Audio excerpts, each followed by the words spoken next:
As a traveler on an airplane, you always presume that the pilots are making safe choices based on both their personal experiences and industry best practices. However, what would happen if those two factors were to operate against one another? Keep an eye out.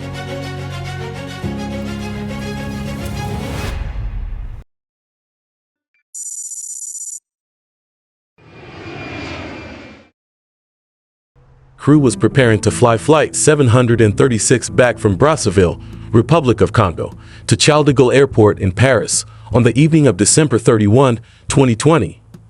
Since it was New Year's Eve and the situation in Congo was still somewhat complicated due to the ongoing COVID-19 pandemic and widespread violence in some areas of the country, which had led to several countries actually imposing travel restrictions there, they were eager to return home after spending their layover there. As the pilots reviewed their planning papers before to the trip, this reality was probably at the back of their thoughts. Along the way, they had a number of alternatives, but they would much rather not utilize them. The good news was that the weather seemed to be suitable for this time of year at both their destination and the airport where they were leaving. Additionally, they seemed to be quite excellent as they perused the note conditions and the paperwork that were offered to point out any shortcomings in the airports they would utilize. As usual, a few minor concerns were brought to light, but they were mostly related to the unrouted alternatives, and as I previously said, the pilots had no plans to visit any of them if they could avoid them. Since the journey was expected to last a considerable amount of time, an additional pilot was added to the flight crew to allow for some in-flight relaxation. After deciding on a final fuel of 45.5 tons after completing the pre-flight preparation, the three pilots went to their cabin crew colleagues to brief them on the trip. Since this trip was scheduled during the pandemic, as I previously said, there were only 136 passengers, which probably indicated that the 8 cabin staff members were anticipating a relatively uneventful journey home to Paris. It's also important to note that 2 Air France maintenance personnel were among the passengers, returning home for the holidays. In any case, the pilots quickly completed their cabin crew briefing, and as there was no substantial weather forecast for the flight and nothing unusual, they all began walking out towards the aircraft. The 54-year-old skipper has about 12,400 hours of cumulative service under his belt. Until joining Air France in 2002, he began his career in the military. He then received his command on a Boeing 737 while flying for Air France's subsidiary Transavia, where he remained for almost 4 years until being sent back to mainland Air France once again. Additionally, he had begun serving as a captain on the Airbus A330, only 8 months or so before to this travel. This indicated that just 80 of his 3,800 total hours of expertise on that type had been in a captain's role. The captain's experience was remarkably similar to that of the 2 first officers he was going to fly with. The person who would begin in the right seat on this aircraft was 53 years old and had 5,656 hours of total military service. Both of them had begun their careers in the military. This indicated that, while he had a good amount of experience overall, just 550 of those hours had been spent flying the Airbus A330. The 54-year-old relief pilot had accumulated 4,800 hours. With 803 hours, he had a little more experience with the Airbus A330, but he had also worked for Airbus as a simulator teacher or synthetic flight instructor on the same model. In any event, the senior purser, who was 57 years old and had accumulated an incredible 16,400 hours in a variety of kinds, was the most experienced person on board, and it will soon be clear what she has experienced. The crew soon saw their shining Airbus A330 waiting for them in the apron lights as they made their way out to the gate, with various food, luggage, and fueling operations taking place all around it. At the time of this trip, it was 18 years old and had just undergone extensive repair in China, where it had, among other things, had its engines removed and then reinstalled. Before we go any further, it's necessary to clarify a few points about the Airbus A330 fuel system in general and this engine refitting process in particular so that you can understand it. As you can see, the Airbus A330's fuel system is quite intricate. In addition to a central fuel tank in the belly between the wings and a trim tank in the aft horizontal stabilizer, it consists of 2 tanks in each wing. Fuel is pulled down via the main fuel pipes in the pylons and into the engines via so-called collecting cells located within the inner tanks on each wing. This implies that the primary gasoline pipes must be disconnected each time the engine is removed. The components needed to reattach those hoses, however, were notoriously delicate, difficult to work with, and prone to misalignment. In particular, a component called the flange had a propensity to not seat correctly alongside the other connection port. If this was overlooked when the fuel hose was unplugged properly, the bolts that ensured the part sealed correctly could be tightened to the proper torque value, only to come loose when the flange vibrated back into place.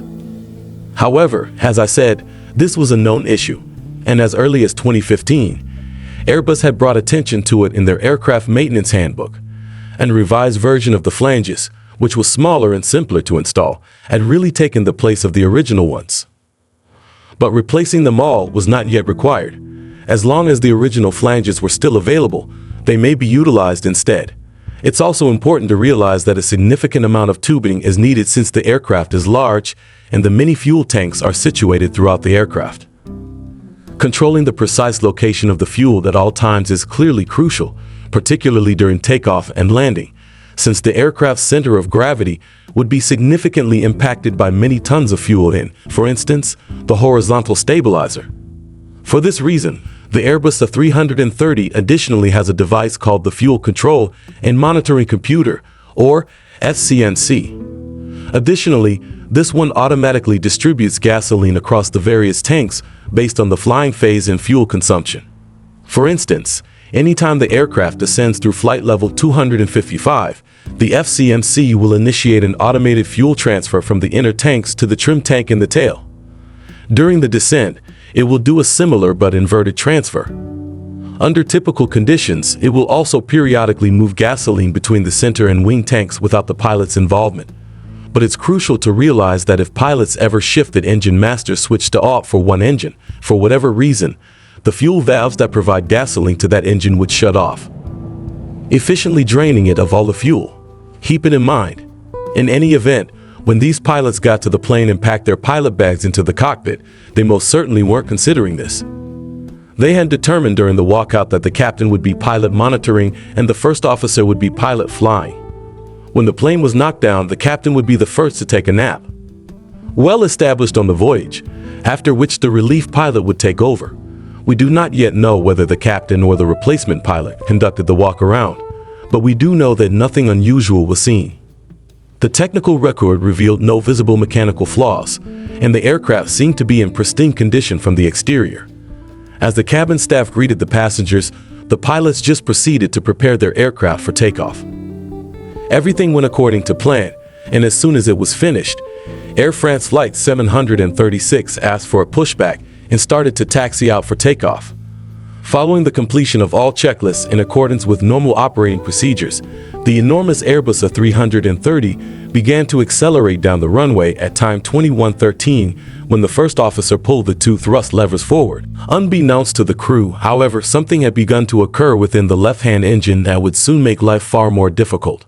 They were cleared to ascend to their ultimate cruising altitude, flight level 380 or 38,000 feet, after the takeoff and first ascent were accomplished without the pilots noticing anything unusual.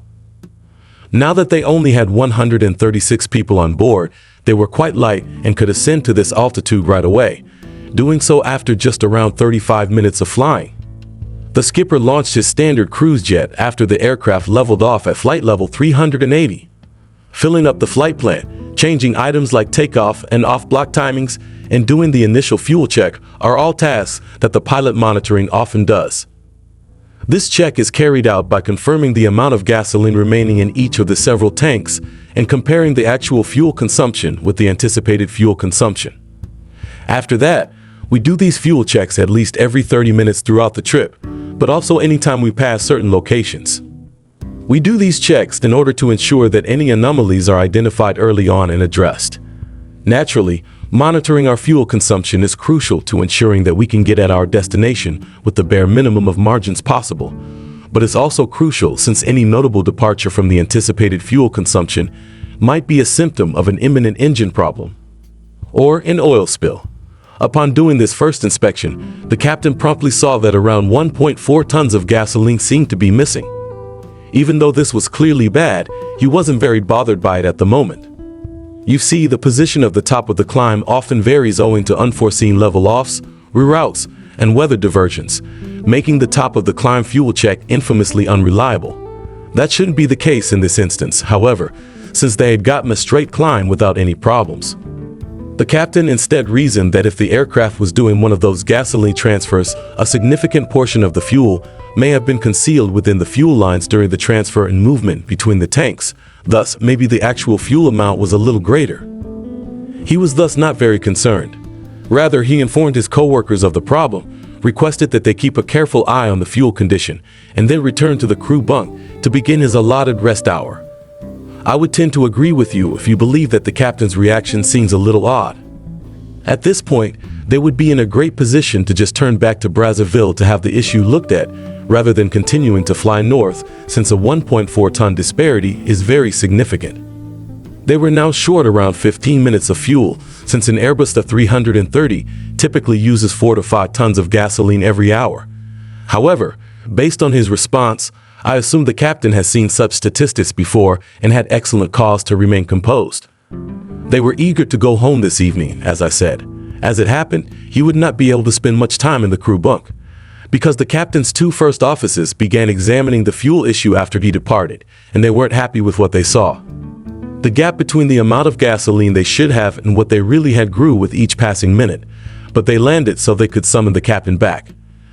Probably believed that they had to make a compelling argument. I believed it was a great idea for them to start looking at the weather for their various en route alternatives at the same time they were looking at this. You see, if a diversion is eventually required, it will be simpler to make a choice if we can get more reliable information. However, the captain was eventually summoned back to the cockpit by the substitute pilot after around 20 minutes. By this time, they had lost almost 2.1 tons of gasoline, and in addition, there was a fuel imbalance, with the left tank holding about 400 kilograms less fuel than the right. These two factors together suggested that the left engine, the number one side, may be experiencing a fuel leak, and that something needed to be done about it. First and foremost, it is crucial to note that an aircraft such as the Airbus A330 can readily manage an imbalance of this magnitude without any negative handling effects. The imbalance could really reach up to 2,900 G, and if one of the inner tanks were full, it could reach up to 7,500 G. There are certain protocols to follow for a fuel imbalance alone, such as pumping gasoline from one side to the other. However, if there is a suspicion of a leak, we clearly don't want to do that, since the last thing we want is to pump good fuel out through a giant gaping hole someplace. The captain was informed by his two co-workers once he had returned to the cockpit, and they decided to begin reviewing the fuel leak non-normal checks from their Rapid Reference Handbook, or QRH. I understand that at this point some of you may be wondering, QRH. However, that is a checklist on paper. In the event that anything similar occurred, I believe the Airbus A330 had an ECAM system with computerized checklists to follow. And that would be entirely accurate. However, certain issues, including leaks, may actually be detected by people more quickly than by the aircraft systems themselves. The ECAM did have a protocol, but it wouldn't be activated until things had become much worse. To avoid that, the crew employed their trusty paper checklists. However, as we shall soon see, the crew's employment of this checklist would also include some prejudice, which would further complicate the situation. The first item on the fuel leak checklist that the captain picked up was land ASAP, which meant that an urgent diversion was now necessary. Interestingly enough, however, the captain first paid little heed to this command.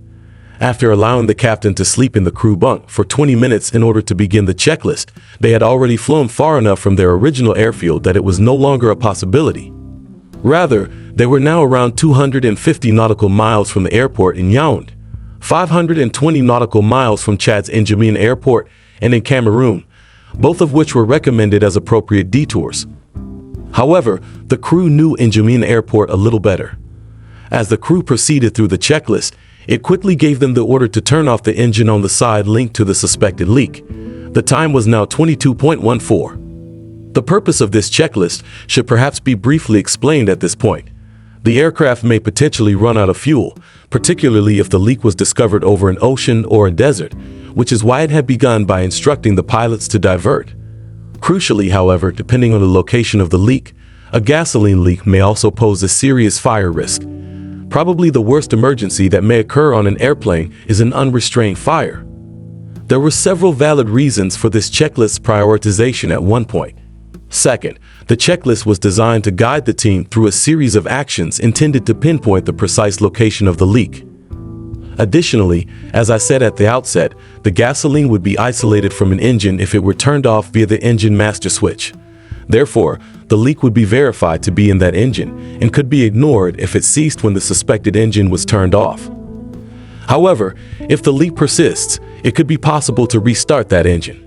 The prejudice I had described suddenly became relevant in this situation, because according to the captain and his two co-workers, the QH paper checklist was more of an illustrative document than a definitive one, even if it included comparable instructions from an ECM checklist.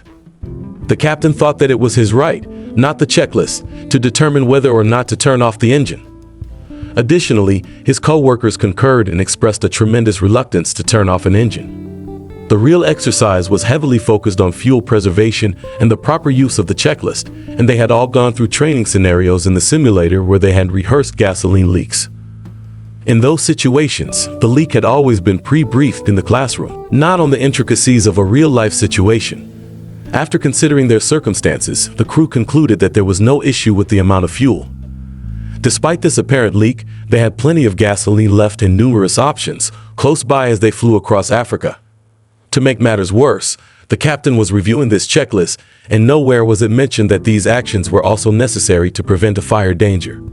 Therefore, I can somewhat see why the captain decided to ignore the orders to divert right away and subsequently to turn off the left-hand engine. If he believed, considering that this was done just to save gasoline and for no other purpose, waiting really made some sense.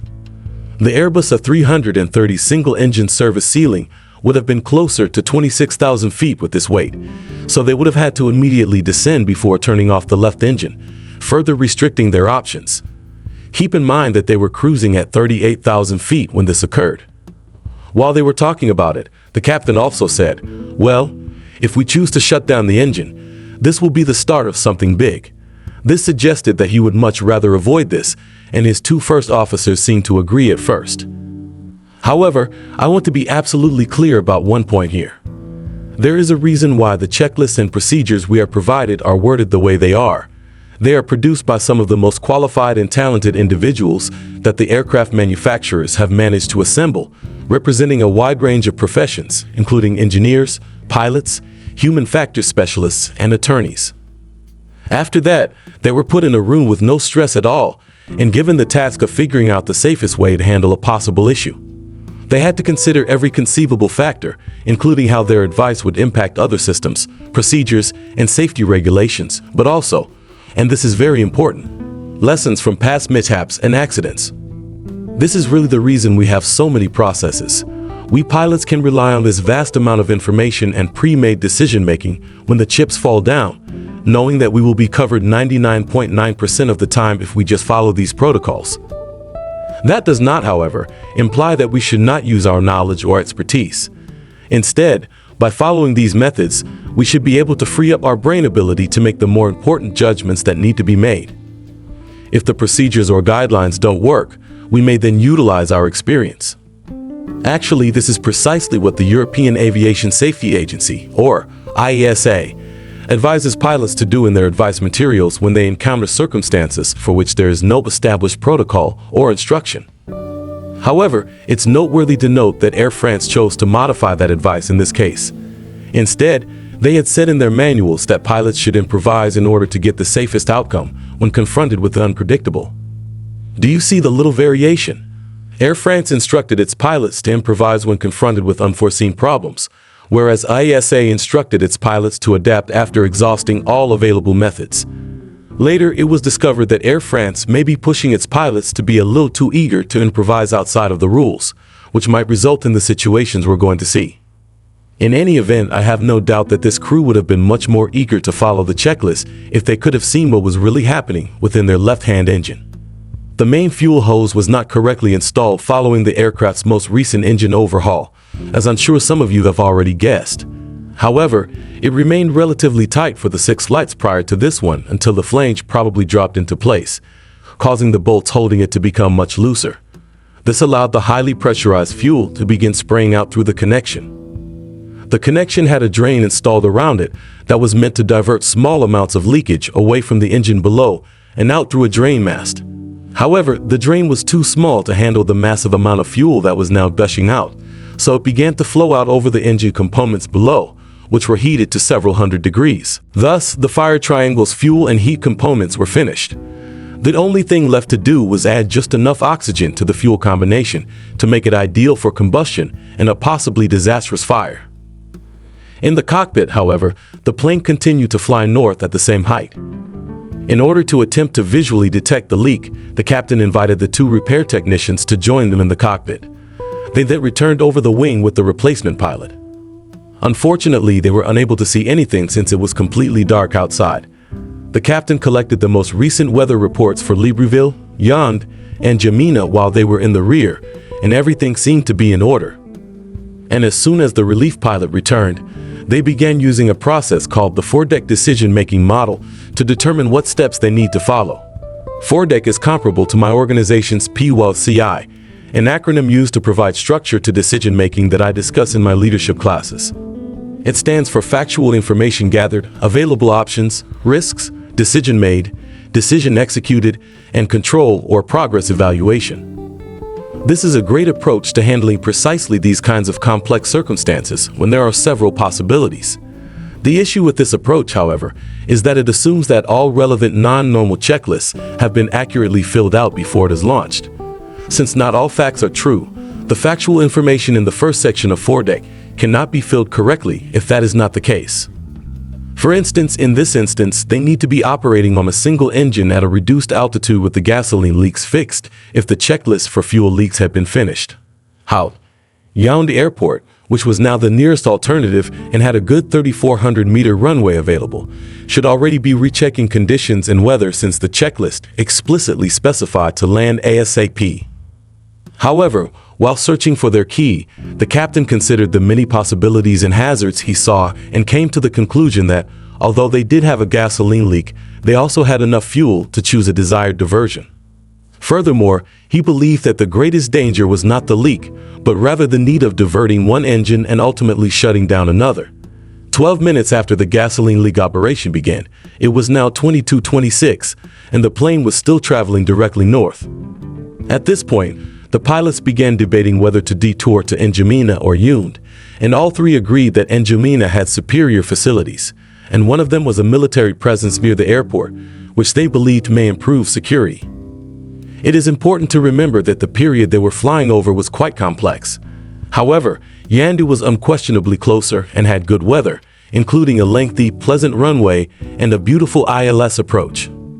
The captain was essentially advancing his own agenda when he pointed out that they hadn't completed foredeck yet and could thus keep going north while they were doing this, which would get them closer to N'Djamena anyway. Once again, they probably would have behaved differently in this situation if they had realized the serious fire threat they were facing, but they did not. The crew spoke with the Air France Operations Control Center at time 22:32, explaining the circumstances and stating that they were still deciding which option to use. Additionally, they expressed their belief that, from an operational standpoint, N'Djamena could be more appropriate. Soon after, the operations controller returned and informed them that they had nothing to prohibit them from diverting to N'Djamena. Thus, the choice was effectively made. We'll return to it shortly, but once again, if foredeck had been completed correctly, they would have seen that this choice really included more considerations than they had first considered. However, the captain now also said that they had run out of fuel and would no longer be able to make it to Paris, indicating that this had at least briefly crossed his mind, except that, happily, it was no longer there. He immediately alerted the lead purser and the rest of the crew to the issue and summoned her to join them in the cockpit. At this point, a really intriguing event occurred. As you can see, the captain informed the purser of the fuel leak upon her arrival and informed her that they planned to land normally at N'Djamena. Thus, no additional preparations were required. However, the purser opted to depart the cockpit after drawing her own conclusions from the captain's remarks, made the decision to get the cabin ready for a possible evacuation nevertheless. This is precisely the kind of unconventional thinking that characterizes an experienced person. Since she had some additional time before the landing, she made the decision to at least be ready in case this gasoline leak developed into something far more serious. And if it didn't, then there wasn't any actual harm done. Fantastic thing. They quickly reached the point where Yount and Jamina had equal time, and as the plane continued to go north, Jamina became the crew's preferred and closest substitute. The captain went on to say that he thought they should keep both engines running as long as possible, and that they should only think about turning off the left engine if the fuel level in the corresponding tank fell below 5,000 K. This was done, for example, to prevent any unexpected shutdowns caused by fuel exhaustion on the short final. He formally decided to detour to N'Djamena when the foredeck conversation was over, and he anchored his choice with his two co-workers. However, I'm not sure whether you've noticed a minor yet intriguing trend in this crew's choices so far. You see, the concept behind foredeck, or any model like it, is to attempt to make the best judgments possible by taking into account everyone's opinion, experience, and the data that are currently accessible. However, the captain had been the main force behind this conversation up to this point, asking the questions and then offering the replies. Although his rationale seemed quite well considered and reasonable, the other two pilots had voluntarily agreed with him, but that wasn't really the issue. When I teach others how to apply our policy decision-making model, I always advise the group leader to allow the person with the least amount of expertise speak first.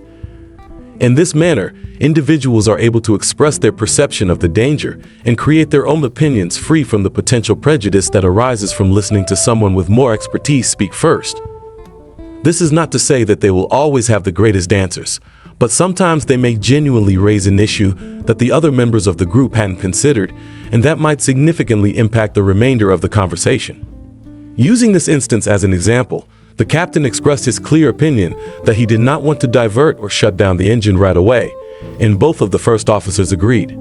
However, it would have been fascinating to hear what the relief pilot, who was a former simulator instructor on the Airbus A330, would have said if he had been given the opportunity to speak first.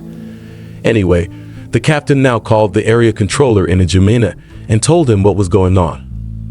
Additionally, they announced a mayday and asked for a diversion towards the N'Djamena airport, which the controller promptly granted. The ECAM asset stating that fuel F utilized FOB disagreed displayed in front of the pilots as the airplane began to descend. As a result, the crew was directed to finish the internal ECAM fuel leak process after even the aircraft's internal systems detected the gasoline leak. Do you recall how I previously said that the pilots believed the Curate checklist had more gentle instruction than the ECAM checklist? With that in mind, you would imagine that the crew would comply with the precise instructions to shut down the impacted engine caused by the ECAM. Curiously, however, it did not occur. Rather, the captain just erased the ECAM page, and as there was no new status message, he interpreted this as proof that the process had already been finished in accordance with the curation checklist. The power of self-reinforcement is amusing. Now, however, the relief pilot came to the fore and wanted to make sure that everyone agreed on the exact time that the top engine would be turned down. He was at least becoming a little uncomfortable with the engine still running, based on the fact that he did that. However, the captain reaffirmed his preference to keep the engine running as long as they have fuel for it. At this time, they also got the most recent N'Djamena weather report, which showed that runway 05 was in operation and that there were just a few light breezes on the ground. However, the controller also let them know that they wouldn't have access to the instrument landing system, or ALS approach. When he confirmed what the captain had requested him to, the relieving pilot saw that there was construction at runway 05's threshold and picked up the no thumbs. The runway was considerably reduced, which meant that the landing meters were in addition to the ILS being out. Despite the Curate checklist prohibiting the use of thrust reverses, the relief pilot's calculations showed that they could still land runway 05 without them. However, he also made note of the fact that the team was now going to use a GPS-based RMP technique, which may lead to some major issues. As you can see, the RMP approach was designed with the original threshold in mind. Because the new landing threshold would be more than 400 meters away, they might need to make a sudden adjustment to their approach angle once they were able to see the runway through the clouds. According to the relief pilot, he had experienced extreme discomfort while doing a similar task at another airport a few months before. As a result, he recommended that they utilize runway 03 instead. After taking this into account, the pilot decided that they should change to runway 23 with a little tailwind, since the ground was experiencing very little wind. Now, if you don't take the time to properly collect all the information when running foredeck, or if you let your own preferences to interfere with objective decision-making, you may find yourself in situations like these. They probably would have altered their minds if they had taken the time to read the NOTAMs before selecting Jamina as their substitute. Nevertheless, it's also clear that this skipper really paid attention to and valued the thoughts of his teammates. For this reason, when the relief pilot recommended it, he chose to switch to the other runway.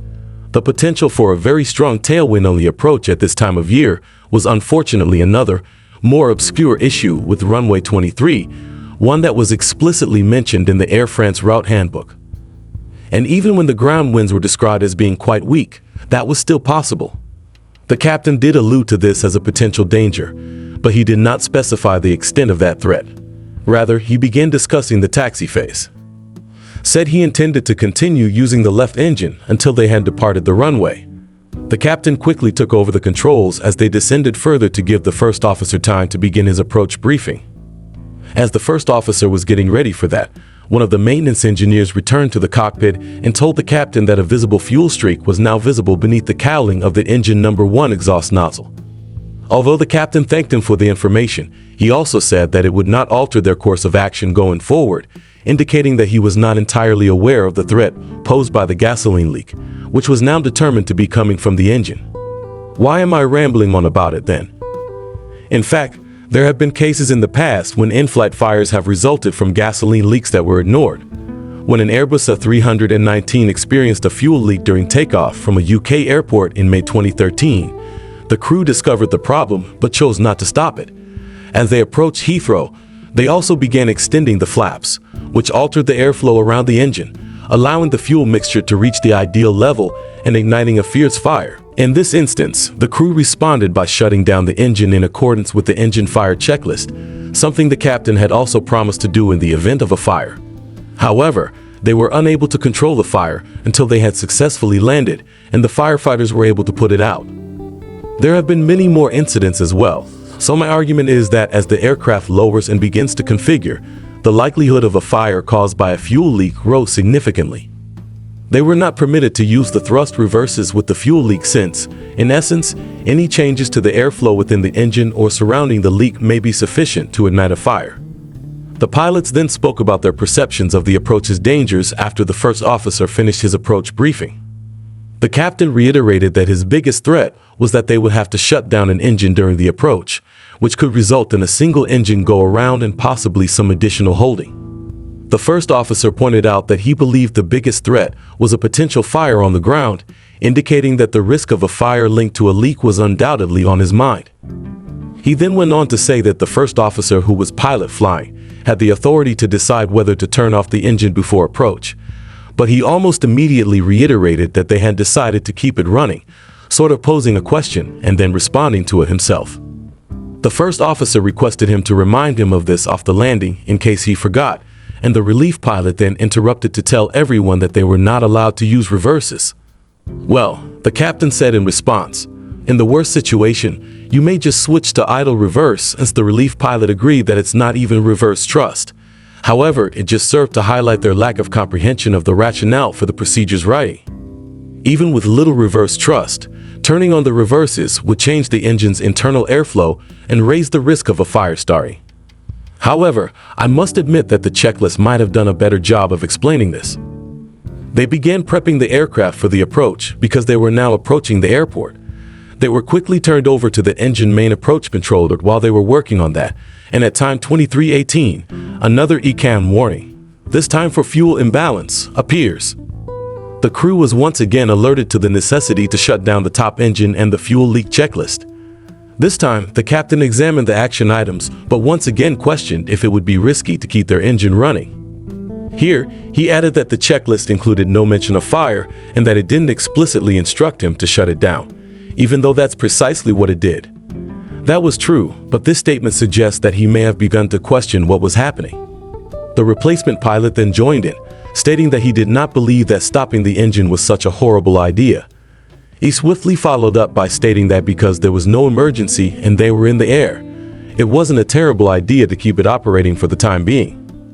All of this is a sign of a phenomenon called groupthink, in which the need for unity and conformity within a group takes precedence over individual differences of opinion, resulting in poor decision-making. It's fascinating to see this unfold, and for those who are interested, remember that these are precisely the kinds of CRM concepts that I like talking about in my live hangouts with my clients. If you want to join in the next one, check out patreon.com, join Mentor Pilot, and I would love to see you there anyway. As they were now descending, the captain soon mentioned that his intention was to shut the engine down at the end of the landing roll and before turning the aircraft around on the turn pad at the end of the runway. But he later clarified that he would base his decision regarding when to shut the engine down on what the firefighters would tell him on the ground. He also started talking about the risk of a fire if the fuel would continue to leak out onto the hot brake, situated just behind the left engine, especially since it now started to realize that they would have to brake quite hard without reverses in order to stop on the relatively short runway. So he asked the first officer to modulate the brakes, meaning to basically pump them gently during the landing. But that obviously wouldn't help, since the brake energy would still have to go somewhere. Pumping would only mean harder braking during each pump now. Just to reiterate, if the checklist had been properly followed, the engine would have been turned off and they would have probably been diverting to a runway that was nearly 1,000 meters longer, where the braking problem would not have really occurred, so neither of them would have had a fuel leak. The crew was now approved for the RMP approach for runway 23 at time 23:28, 1 hour and 14 minutes after they had begun the fuel leak procedure, and with gasoline still leaking out to their left-hand engine. They then began reducing the aircraft's speed and preparing it for landing. Additionally, they had made the decision to deploy flaps 3 rather than all of the flaps in case the engine failed during approach, and they had to go around with only one engine. Although this was a fantastic concept, it would have been much better if they had really given instructions on how to do the single engine run around. This is because things may become pretty chaotic very rapidly if that were to happen. Another consideration is that naturally, by not deploying all of their flaps, they were using a faster approach speed, which necessitated a longer landing distance. In any case, the aircraft was soon completely prepared for the landing, having finished the approach and landing checklist, and it began descending down the RMP glide path. However, the pilots soon realized that a 32 miles per hour tailwind was forcing them forward, making it difficult for them to maintain their approach speed. Since they were aware of the runway's limited length and the fact that they couldn't carry almost any more speed into the landing roll, they didn't want to witness this. A further estimate based on their weight, temperature, flap setting, and speed would indicate that they need a landing distance of 2,500 meters, which is 91 meters more than what they really had. They would undoubtedly need the 1.67 safety factor that was included in that calculation, which is what we typically use for routine landing calculations. The Runway Overrun Warning, Runway Overrun Prevention System, or ROROPS, is one of the many ingenious safety features that Airbus has included into its aircraft. This system will determine the aircraft's necessary landing distance constantly and in real time. If it determines that the distance will exceed the allowed landing distance, which includes a 15% margin, it would notify the user. That alert would be a visible and verbal runway too short in the air, which ought to prompt a go around. Additionally, the alert would read maximum braking, maximum reverse, if it occurred on the ground. So why wasn't this system alerting them as they were now speeding down near this comparatively small runway? Well, do you recall the letter we previously discussed on runway construction?